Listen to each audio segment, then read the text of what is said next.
Պարոն Քոչարյան, տեսեք համացանցը այսպես վրդովվեցրեց այս տեսարանները աղքատության, թե ինչպիսի մակարդակ ունենք մենք այսօր Հայաստանում, դա ծայրահեղ աղքատության ամենացածում օրինակներից մեկն է, այս իշխանությունը, երբ որ եկավ իշխանության, ծայրահեղ աղքատությունը հաղթահարելու խոստումներ էր տվել եւ աղքատության տոկոսը իջեցնել, մենք տեսնում ենք, թե ինչ պատկեր է այսօր։ Ճիշտ ուղու վրա են, իրենք լավ են պայքարել, որ այս ունենք մենք այսօր, որովհետեւ շատ սիրում են իրենք մատնացույց անել, նախկինների դիզած ունեցվածքը եւ այլն, ու այս ֆոնին ոնց կմեկնաբանենք։ Տեսեք, այստեղ ուզում եմ համեմատություն տանել, էլի իրենց սիրած, երբ որ իրանք հիշում են 98 թիվ 2000-ականներ, նաեւ ուզում եմ հիշեցնել, որ 98 թվին աղքատության մակարդակը եղել է 50%, մոտ 50 թե 50 քանի տոկոս։ 2008 թվին հորս կառավարման ավարտին աղքատության մակարդակը 24-25% է եղել։ Երկու անգամ նվազել է, ծայրահեղ աղքատն էլի կտրուկ նվազել է, հիմա կոնկրետ թվերը չեմ հիշում։ Այսինքն հիշելուց նաև կարող են այս համեմատությունը անել։ Իրեն ժամանակ, եթե հաշվում ենք 2021 թվից մինչև հիմա, նաև հատկապես նկատի ունենալով ռուս-ուկրաինական պատերազմից դրական հետևանքները մեր տնտեսության վրա, ինչը կարծում եմ անհերքելի է, ընդամենը 2-3% է իջել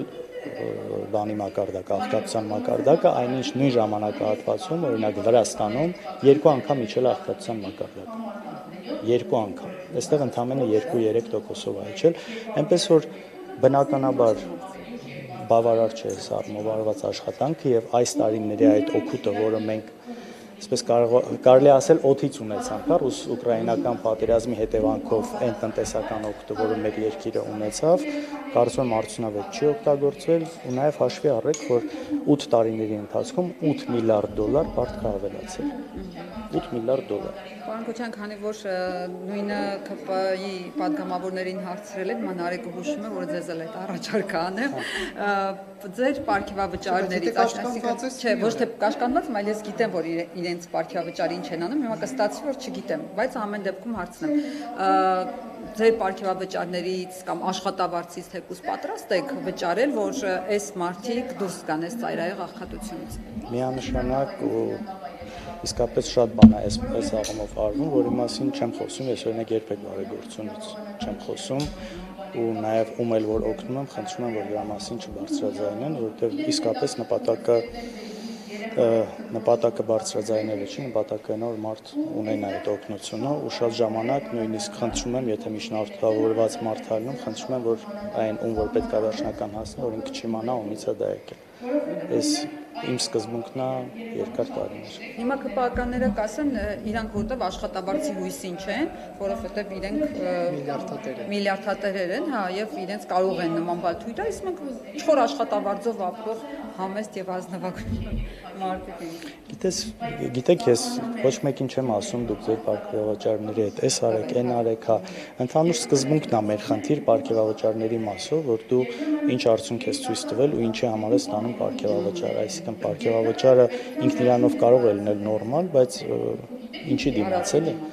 Եթե դու դրսից $8 միլիարդ պարտք ես բերել, դրա արդյունքը մեծ հաշվով ուղղակի համեմատելի չի այդ բերած փողին համարժեք չէ այն արդյունքը, որը իրանք տվել են, դրա համար չենք հասկանում ինչի համար ընդհանրապես պարգևավճարները այս կոնտեքստում, թե չէ իրանք ինչ են անում իրանք ստացած աշխատավարձով, մնացածով, իրանք գործն է, ես երբեք չեմ մտնում այդ հարցերի մեջ։ Իսկ մի բան հարցնեմ, ձեր քաղաքական ուժը, այն որ ԿՊ-ն շտապում է, որ արագ ավարտի այս ամեն ինչը եւ կառավարության կառուցվածքը քննարկի վարչապետը, դուք ինչի եք շտապում։ Թող նորմալ մարմանդ, ոնց որ ասում են, կրակի վրա եւ ֆիղոզակցություն է։ Ինչի համար եք ուզում անպայման շուտ ավարտվի այս ամեն ինչը։ Գիտեք, նախաձեռնությունը մերը չէր, նախաձեռնությունը մերը չի եղել արագացնելու process-ը, բայց անկեղծ չգիտեմ, իմ մոտ ճիշտն ասած տպավորություններ, որ այն ամեն ինչ ինչ էստեղ կատարվում մեր ժողովրդին հոգնածնում է։ Չգիտեմ դուք կիսում եք դա թե չէ, միգուցե նաև մեր ժողովրդին խղճալով հա, որ մենք մեր աշկի առաջ մենք համաձայնվել ենք այս process-ը արագացնելու համար, թե չէ նախաձեռնողը մենք չենք եղել, ուղղակի մենք էլ դեմ չէինք, զուտ այս նկատառումը նաև